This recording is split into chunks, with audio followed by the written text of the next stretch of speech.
Drums, recording, cigars, and dogs.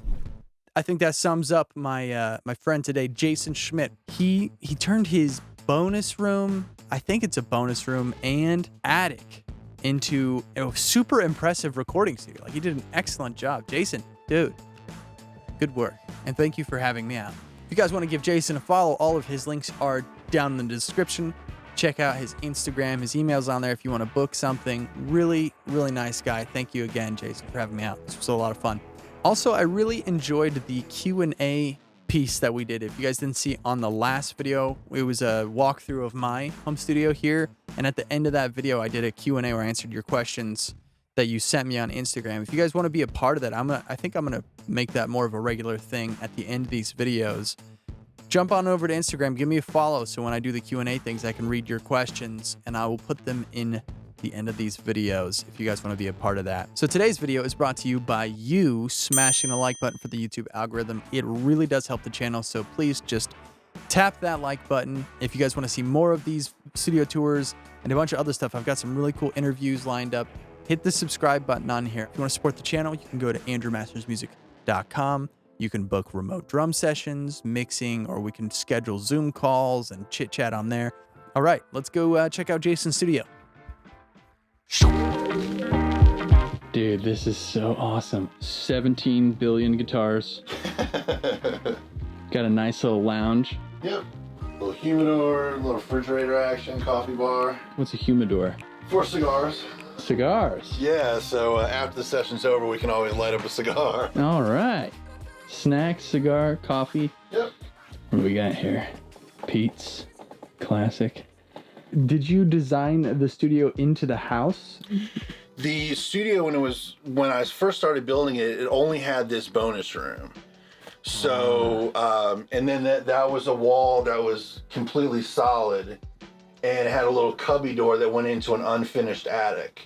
So when I got the house, I kind of saw the vision of that room and how I wanted that laid out, and then just figured out the best way to utilize this space. You did a great job. I love all these fixtures up here too.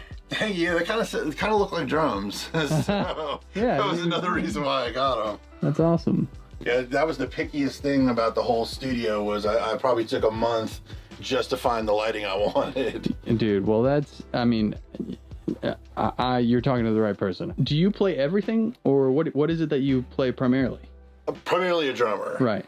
But I'm just dangerous enough on guitar to be able to write, but then I do play bass. How long have you been doing this? The whole music thing. Well, I started when I was a kid, like a lot of people, and do like the school band kind of thing and all that, and then went into high school, went to college, and then been playing live ever since I got out of school. Yeah, there's different ones I picked up over the years. Found ones I like the tone of and the feel of, and or I felt like they fit a purpose. What are you running as far as computers? I see the cheese grater. You got the cheese grater. Actually, the Mac Pro. The Logic board went out, so I have it stored there to fix it. Right now, I'm using a Mac Mini. Oh, nice. So it's a 2020 Mac Mini, decked out with as much memory and everything as they could stock in it. And then using the Apollos. X16s? Yep, X16s, got 2 of those. Then I got the satellite for the Apollo as well. Nice. Okay, so that's 32 line-ins. Yep, I'm only using 24 though right 24, now. Okay. Yeah. And then you've got outboard pre's. Yep. Because the X16s, do they have built-in pre's? No, they do not. Okay, so converters, basically. Yeah, so I have to go to outside pre's. That's awesome. And then it looks like you have no shortage of those. Nope, I've been collecting for quite some time, so I got some good stuff. The Warm Audio 412, which is like an API kind of thing, and I got this, so it's 4 channels there. Use it for kick and snare sometimes, or for toms. I've got a Crane Song Flamingo, which is a dual channel, and that sounds great on just about everything. So that's a stereo pre? Yep. Oh, I've never heard of that. You said Crane Song. Yeah, they make the STC8, which is like a mastering compressor, which cool. I also have down there too. But they make great stuff. From the 90s, I've got a Great River dual 2-channel, and then I've got 2 Day Kings, which sound awesome on drums. Kick and snare, they sound huge. Okay, so this is called the Great River. Yep, Great River. Okay, and then these are the Day Kings. Yep, 2 Day Kings. And these are the older ones. They have some more modern ones, but those are from like 97 or 98 when I got those. I have some Marquette Audio stuff. So the Telefunken V672, which is a 2-channel. And then I have this 6-channel one as well. So Marquette Audio, is that the company? Yep, that's the company that makes the Marquette Audio Labs. And then the model is the Telefunken V. Yep. Interesting. So are these are all mic pre's? You got 2 up here and then 6 down here. Yep. Okay, and then some Neves down below. Yeah, I have some 1073s in this lunchbox, and then I've got one of the EQ strips too, and then another Great River in that lunchbox, and then Ssl Eq, and then this is the other one I was mentioned a minute ago. This is the STC8 by Crane Song. Then of course you got some DBX 160s under there. Sick. What's the STC8? Is that like channels? It's a compressor limiter. I think a lot of people I've seen use them for mastering. Usually this is one that we'll run drums through. So we'll run kick and toms through. It just depends on what we're doing. I like having the variety because then we can kind of mix stuff up to get different tones for different sessions. That Ssl Eq? Yeah. And what's next to that, the silver one? Smart Research. That's a C1LA is the model. So is it like a bus compressor kind of thing? Yeah, like a bus compressor. One of the guys at Vintage King suggested I get it when I was building out that second lunchbox. Nice. So he suggested I honestly haven't used it all that much. Yeah. Just because having the DBX 160s, that does a lot that I want him to do. So my buddy Charlie Hubbs, he wired all this stuff, but we made a breakout panel for Mike so we can be in here writing and we can just plug stuff directly in and then patch it through the patch bay. Oh, cool. And then these guys, Pinstripe Pedals, they make awesome DIs. I use their stuff live and here in the studio. So he made me a 4-channel, so it's 2 mono channels and then 1 stereo channel, and then it's got lifts and pads. And those are all direct inputs. Yep, direct inputs. So if we're in here and we're writing, or we're tracking something with the keyboards or drum machines or anything that we have in here, we can just pop it straight into there. Is that an 808 original or It's the RD8, which is the Behringer version of an 808. Whoa. That's amazing what Behringer gets away with. I know. I mean, it even looks like one. That's incredible. But I've got all this stuff patched in through these 2 line mixers sweet. by Alesis. So when this is more set up for when we're writing. Uh-huh. So we can plug stuff through the speakers or through the main monitors. But when it's time to track anything out of it, I can just pull these leads and pop them straight into the Pinstripe Pedal DI. So the line mixers, you've got all of these machines connected to so they're basically outputting to Yes. a stereo out. To a stereo and you can write and then just when you've got the thing you like, pop it into the DI. Yep. And That's so then it sick. goes right to Pro Tools or Logic. I have both here, so it it just depends on who's coming over and working, which we use. And then what's all this stuff over here on the right? Are these effects processors? These are all keyboard modules. So these just have a ton of sounds for different stuff. Some of the stuff is a little dated, Good. but the sounds are great. Yeah. And especially the Proteus. That's got some great piano sounds and string sounds. And you just go into that MIDI? Yep, just from this controller, depending on which one I want, I can just pop in the back. So I'm using the Karma, the built-in sounds in the Karma, as well as using the MIDI to go to the other modules. I've never seen a Karma before. They're really cool. I like them personally. It has some different stuff than some of the other Korgs sound wise, and the feel's great. That's awesome. Lava lamp. Yeah, I like my lava lamp. And then you got another MPC over here. Yeah. Dude, I love it. It's like drumland. All right, and then you're over here. Obviously, X16s, outboard pre's. Yep.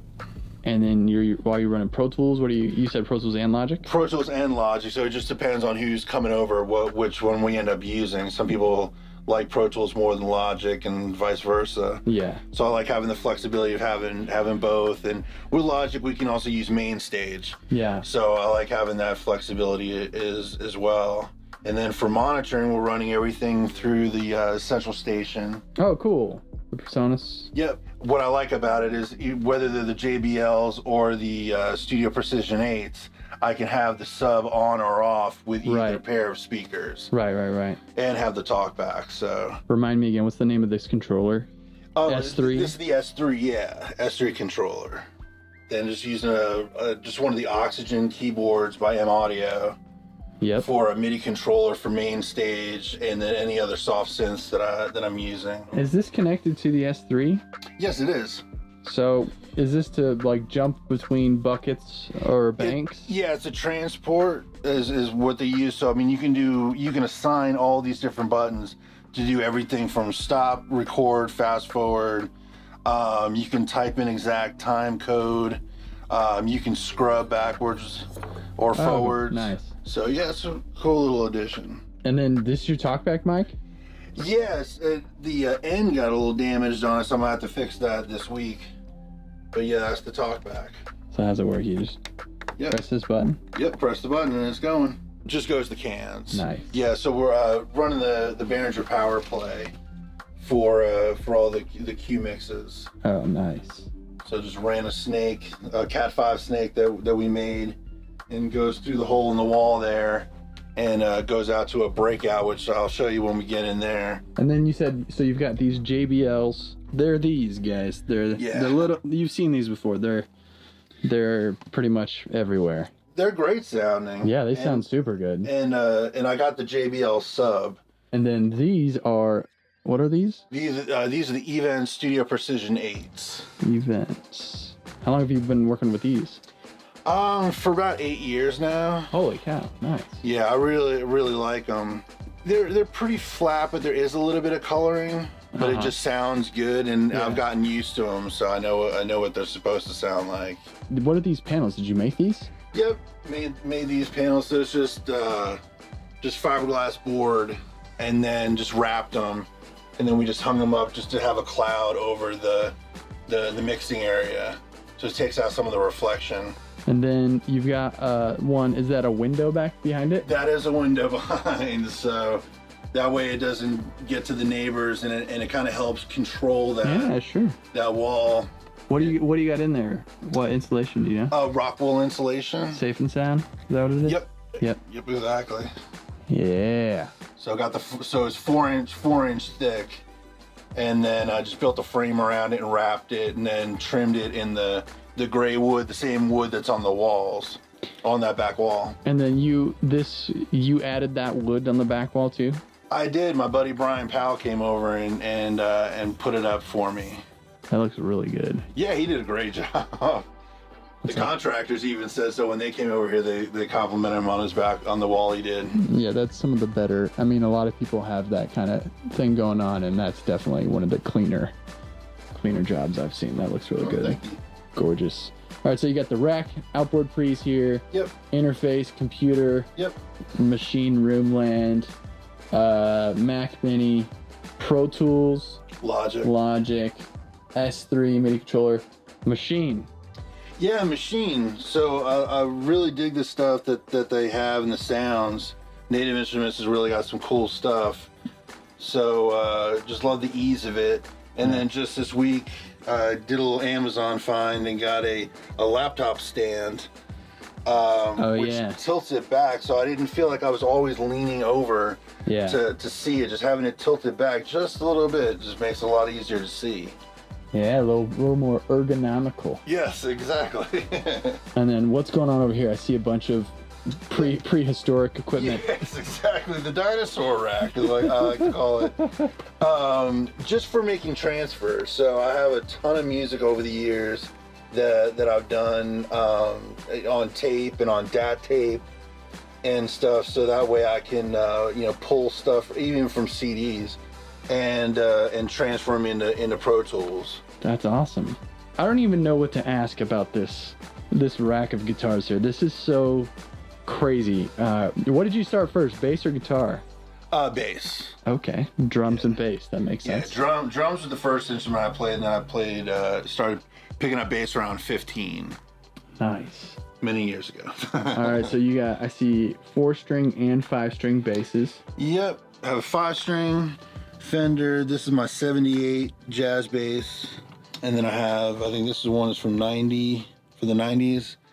But this one's set up with flat wounds. This one's set up with flat wounds. It's a P bass, round wounds on a P bass special.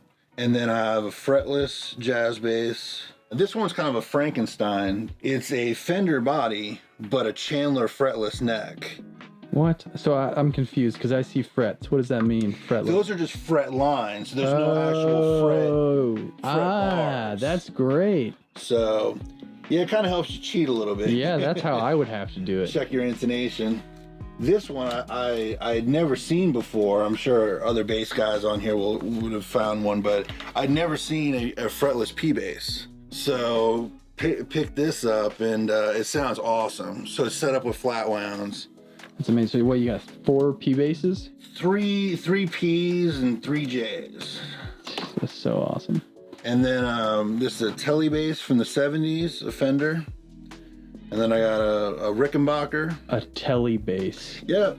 Dude, that is so cool. What would you use a Tele bass on? Like, where does that stand at? It's got a kind of punchy tone to it. Uh-huh. So it's really anything that you're wanting to kind of get a little punchy and focused, I guess would be how I would describe that bass. Cool. And then of course the Rickenbacker has the Rickenbacker sound. We have that, and then 2 Music Mans, and then a Epiphone Thunderbird copy. Nice. Yeah, my buddy, shout out to Yukon, has that Thunderbird. Yeah, those are great basses. They play real well too. And then this is another favorite in the collection. Oh my gosh. So that's a Gibson EB3, I believe.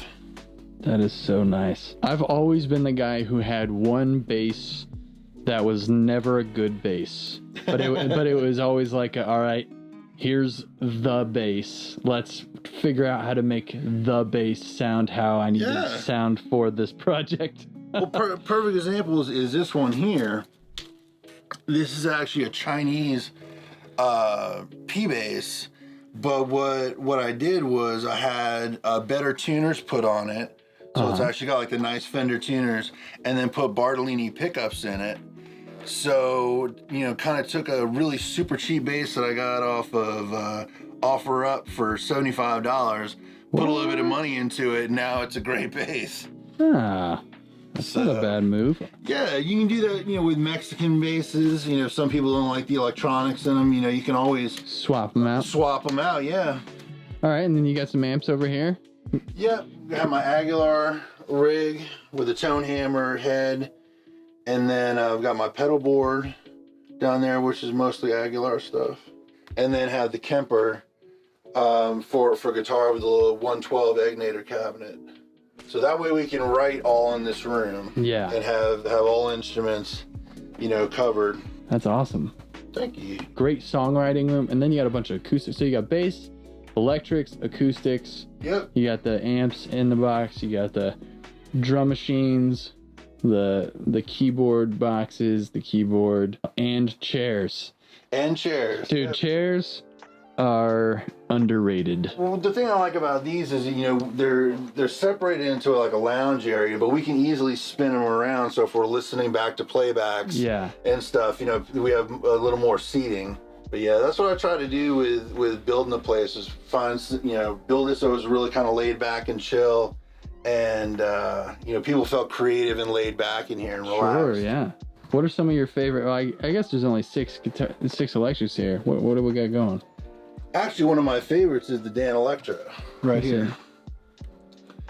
And then I love the baritone Dan Electro. Oh, nice. And then for some of the rock stuff, we've got the 7-string. 7-string? Yep. Ibanez? Yep, of course. And then we got some acoustics over here. This is kind of the hidden gem of all of them. This is a Tacoma. And it's just a great sounding acoustic. Picked it up when I worked in a music store in North Carolina. Yep, I have a collar bass. And then my cousin actually builds guitars. Has a company, Butler Guitars, and he built me this Cigar Box Guitar. Oh, nice. And then you got more keyboards tucked back there. Yeah, just built a little stand that kind of fits them in like shelves. That's awesome. Holy got cow. A bass station, the Moog grandmother, Roland FA06, a Korg M50, a Korg M1, 2 Moog Opuses, an old school Poly 800 from Korg. That's way back. And then I have a couple controllers. All right, let's check out the this secret room back here. That's cool. Looks so inviting. Man, this is as I was saying earlier, this is like an optical illusion because bonus rooms typically feel smaller, like because the way that the ceiling is shaped, and usually this isn't as high. How high is the ceiling up here? 10 foot. What? Yep. Oh my goodness. Yeah, this is 10 feet. That is like, I mean, I'm not tall, but this, I mean, just look at the number of kits that are in here. It's unbelievable. So you said you started playing drums at when? When I was 10 years old. Wow. So many years ago. When did you really start acquiring kits? When I turned 18, I had a Pearl World. I've always played Pearl. Had a Pearl World Series kit back then, and then started to pick up other stuff, vintage drums, and then I've been with Pearl for 7 years now. We've got percussion, like every possible percussion. Yep, percussion land. So kind of built the room with two sides in mind. So this is the percussion side. So all of the shelving and the drawers down on that end are all percussion stuff. Wow. So yeah, pretty much every area is covered. That's incredible. Man, just yeah, I mean, like, where do you get all this stuff? Like, this is not like, you gotta really look for a lot of this kind of stuff. Yeah, I got a lot of this stuff when I lived in North Carolina. I was doing a lot of percussion gigs and sessions when I lived in Carolina, so I was able to kind of collect a lot of this stuff through there. And then I've gotten different pieces since I moved here. Like I got that hang drum a couple weeks ago, which is pretty cool. Which one? This one? Brass looking thing? Yep. Wow. Yeah. That's beautiful. So yeah, so that's all the percussion stuff. Just picked it up as I found, sounds that I liked and I thought were useful. This could be the greatest drum room ever. And could also be a store. Yeah. A showroom of all things drums. Hey, I just noticed you got is that a 414 up there? Yep, it is. Is that an EB? Yep. 414 EB. Yep. I don't see those that often in home studios. That's a throwback. That's awesome. It is. So luckily since I'm tall, I can reach it. I just stashed the cable up there to keep it neat, but we'll just drop it down here and plug into the patch panel here. And then what I was saying before about the Cat 5, just got a Cat 5 breakout. So it comes in through the wall and plugs into that, and then we can plug the individual mixers into there. All right, and then you got your little guide here. Yep, everything is color coded. That's awesome. So everyone knows which one's theirs. And you went with seismic? Yeah. For the thing? Yeah. Sweet. Yeah, they make clean stuff. I've got a seismic there and on the drum riser as well. Okay, so snake over there. So the recording of the drums is happening on the riser. Yes. Okay. And then you have that snake coiled up. Yep. And that you'll just, when you're tracking, you'll roll over here. Yes. And you just plug, 1 to 1. 1 to 1, yeah. Dude, that's great. And I wind it up when I'm done, so that way, kind of keep the studio looking neat for when I have guests and stuff. Yeah. First off, what a huge riser. Did you build that? Yeah, we built it in the room. Yeah. That's staying in here. Yeah, this thing will go with the house. That is so cool. What a nice... I mean, obviously that's a massive drum set, plus rack, plus mic stands. Yep. Yeah, that's it's an 8x8 riser, and it's actually filled with sound foam. Oh, so nice. there's not getting transient frequencies off the riser when you're playing. And then when they hung this carpet, or not hung, laid this carpet, they did the same thing inside the riser for me. Wow. So it looks nice and clean. And then you built all these panels as well that are in the... Yes. Up here? Yep. These are nice. What are the dimensions on these? 6 feet? 6 feet by 2 feet. Wow. Nice fabric, too. Attention to detail. I like it. Thank you. Bummer thing is I was going to make a few more, and they stopped making that fabric. Wow, yeah. Yeah, it matches especially this fixture. It's very similar style. I like that a lot. And that's a nice fixture. Where did you go to one place to get all these lights, or where did you get these? Yeah, I ordered them all online. There was just a couple different lighting places that I checked out, and finally found one. And some of the lights are from Lowe's, actually. Oh, nice. Where do you get the glow drums, the LED drums? They're company Woodshed that makes the heads. Woodshed Percussion, and then they sold the light kit, and then the actual shell itself, because they don't sell them with the lights normally, are by Select Ahead. Select Ahead. Yeah, so this is the 14 one, and then in the control room there's a 22-inch one with the studio logo as well. All right. And then it just has a little RF. You just kind of peek out the bottom. Oh, there. for the remote. For the remote, yeah. Sweet. Yeah, that's super cool. I got to get one of those with my little AM circle on. Yeah, you should. That'd be slick. Nice, dude. What a crazy room. All right, so you've got, I would assume as a drummer, you have drum kits for very specific Yes. styles, sounds. What's walk me through what do we got up here? Because you got like 75 kits. Yeah.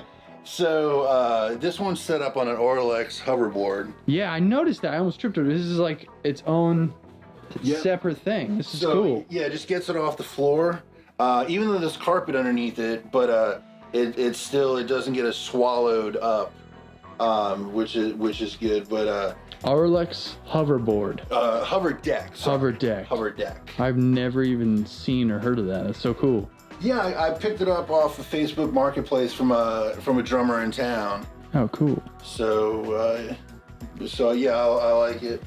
Are you with Peisty as well? Yes. Nice. Yeah, love Peisty and the whole crew there. That's awesome. Okay, so this kit is for vintage. This is the vintage vibe. Yeah. So fat. Peisty traditionals for cymbals, a little darker, which I really like. Yep. And then this is 70s Pearl kit, and then I'm using the Roots EQs from time to time just to get that kind of Ringo sound. Is that 2216? 22, 13, 16. 22, 13, 16. Yep. And then what's that, free floater? Yeah, that's a free floater. I'll switch out snares, and we'll get to the snare wall in a second. But yeah, I'll switch out different snares on there. That one just happened to sit down the other day because it was sounding kind of cool. Nice. And it's cool that the way that even though you're recording over there, I love having these like over the kit or like around close to the kit. Yeah, so I'll throw mics on this kit as well and that kit. So it just depends on what sound we're going for, and we can move mics around. Okay, and then that one looks like John Bonham. Yeah, this is the Bonham rock kit. So this is 12, 16, and a 26. Wow, 26. So, yeah, monster. What's that like on the kick pedal action? It's surprisingly, it has a lot of feel to it. Yeah. I thought when I first went up that big, because I've always been a 22 guy. Yeah. Forever. Yeah. When I first hit it, I just thought my foot was going to fall into a pillow. But it's actually pretty responsive. And Nice. Just huge sound. And then signature Peisty cymbals, and then a new old stock set of 2000 Sound Reflections 15-inch. And then that kit back there is all fiberglass. I don't know if you ever remember the ABC Wide World of Sports TV show back in the day, but the person who I bought the kit from, the drum shop, sent me an article along with it, and this is the drum kit that theme song was recorded on. Oh, cool. So That's a lot of toms. Yeah. So that's 12, 13, 14, 16, 18, 22. Wow. A lot of hardware. And then a 60s one in that corner, which is 12, 13, 16, and a 20. I love that wrap. Yeah, that's what kind of geared me towards getting it, was seeing that color. I saw it on Instagram at a place called Revival Drum Shop. That's awesome. And had to have it. What's the master kit up here? We'll call it a master kit. So, it's actually the Pearl Masters series. Oh, perfect. So that worked out well. This is a Pearl Masters Studio Birch kit. Wow. So this is the kit that I actually moved to Nashville with in 2006. I like that, there's benefits to the sound of being up on a riser, but it's also, as a drummer, you're up on a stage. Yeah. You know what I mean? And good way of putting it. There's some confidence that comes with that.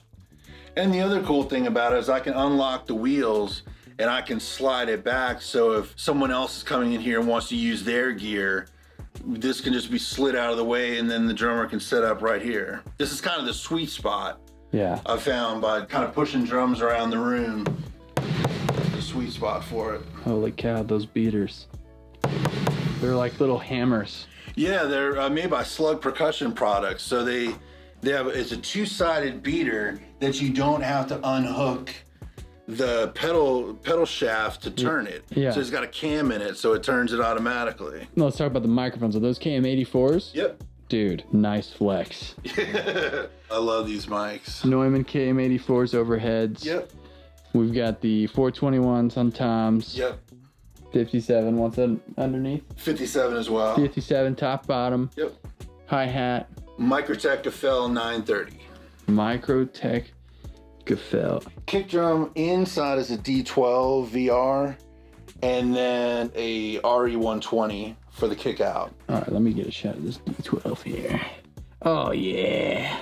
Yep, and then when I mic up the remote kick, I'll use the Low Freak mic from Solomon, and just kind of make this more of like an 808 vibe. There's no muffling in this at all.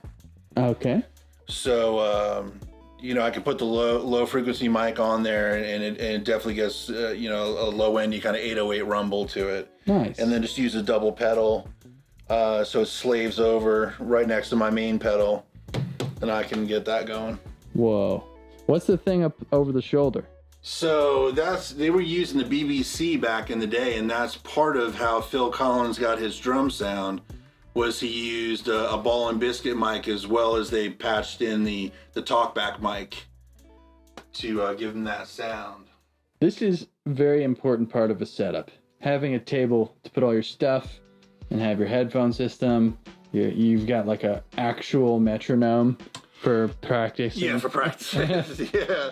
I have an iPad that has the tracks that we use in the live show that I'll put up on the music stand and plug it into that Behringer mixer so I can practice the track stuff, and then I can practice just the songs using metronome or different exercises I'm working on. What are some of the acts you've played with? Well, I currently play with Jason Michael Carroll, and I've been playing with him off and on for 20 years. Wow. And then I've played with Florida Georgia Line, filled in for John Party, played with Lindsay L, Rick Monroe. Hopefully I'm not forgetting anybody. That's awesome, man. But yeah, I've been blessed since I've been here. I've had some really cool gigs and gotten to meet some really cool people. Even more rare and beautiful.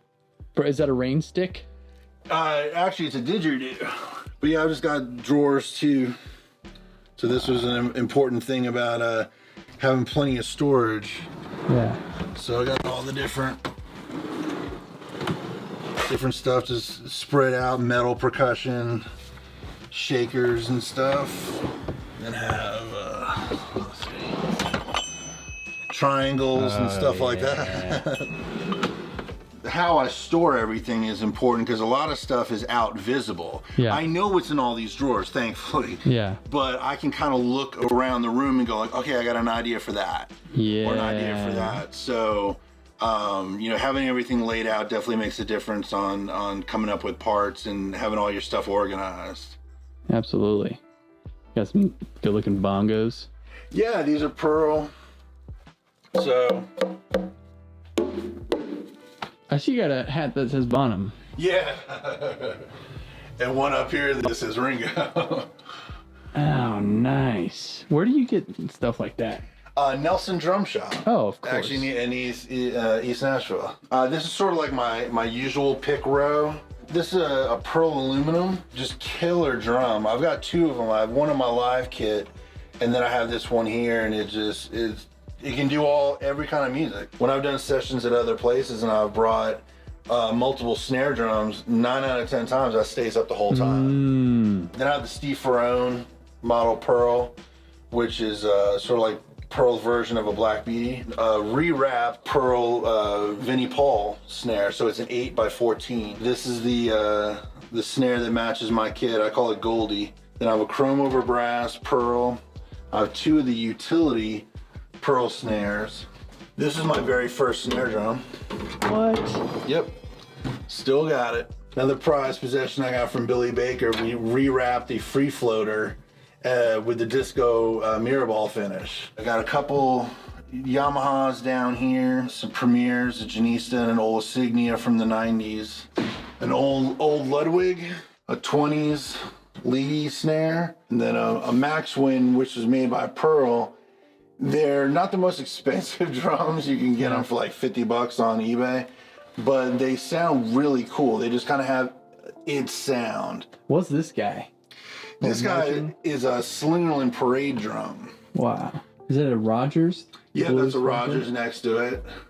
And then another Pearl next to it. And then that's a Rogers Tom that we converted into a snare drum way back in the day when I was living in Raleigh. Oh, that's fun. So cut the snare bed into it and everything and just made a deeper snare. Then another Slingerland, Ludwig Superphonic, Pearl Export, Ludwig Acrolite, and then a Gretsch. And then you got a little office in here. So I see you've got like a pretty stellar record collection. Vinyl collection, I should say. Yeah, I've got all kinds of stuff. And then as you see on this wall, I got a ton of CDs that I've collected over the years. So just having... Oh, yeah. And then drum videos, of course. DVDs and VHS of drums. That's awesome. But yeah, I've just always collected music. Yeah. So doesn't really matter what style it is. I listen to everything. And then what's your rig over here? This looks very serious. Yeah, I've got a turntable up top and then a Conrad Johnson preamp. So everything is plugged through that. Just because I do have some cassettes in my collection, I have a cassette deck and then a CD deck. And then that's the power amp for the speakers. It's amazing, man. This whole room, the other room is... How long did it take to like start to finish this thing? So we started the reconstruction in January of 2019. Oh, wow. And ended it in June of 2019. Wow. So yeah, it took a while to build everything. The floor itself, Like this was all insulation. Yeah. When we got the house, and so we had to float the floors so that way the joists for these floors weren't touching the ceiling joists of the floor below. Wow. So we floated everything. Then we came in with rock wool insulation and filled everything in, and then put down a layer of subfloor, then a layer of sound stop, and then another layer of subfloor. Holy cow. So that way there was lots of separation between the first floor and the second floor. Yeah. And the same thing repeats on the walls. Instead of the subfloor, it'd be drywall. I can't believe how much space there is. Like, and you still have 10-foot ceilings. That's incredible. Yeah, we built it out to the maximum that we could have with, because here in Cheatham County, you have to have fire suppression systems in your house. Yeah. So there's a pipe that runs down through the whole thing for fire suppression for this room if God forbid something happened. So we had to have just enough room for that. So we built it up as high as we possibly could go. Yeah. We're bringing people in now that we've kind of got everything up and running. But yeah, we work on everything from acoustic tracks to full band stuff, vocal stuff. I do remote bass and drum sessions. Oh, sweet. And then my partner comes over and we write music for TV and film and in building our library up. And he also produces clients, so we'll work on his projects as well. Cool. So if I wanted to hire you to do some crazy drumming and production stuff, how would I do that? You could look up Instagram as Schmidt Drums on Instagram, or you can contact me by email. Cool. And the email's on your Instagram? Or... It is. Okay, cool. I'll put all those links in the description. Dude, thank you so much for having me. Thanks for coming. And letting me check out all your amazing life's work here. Like this is something to really be proud of. Well, thank you you so did much. a great job, man.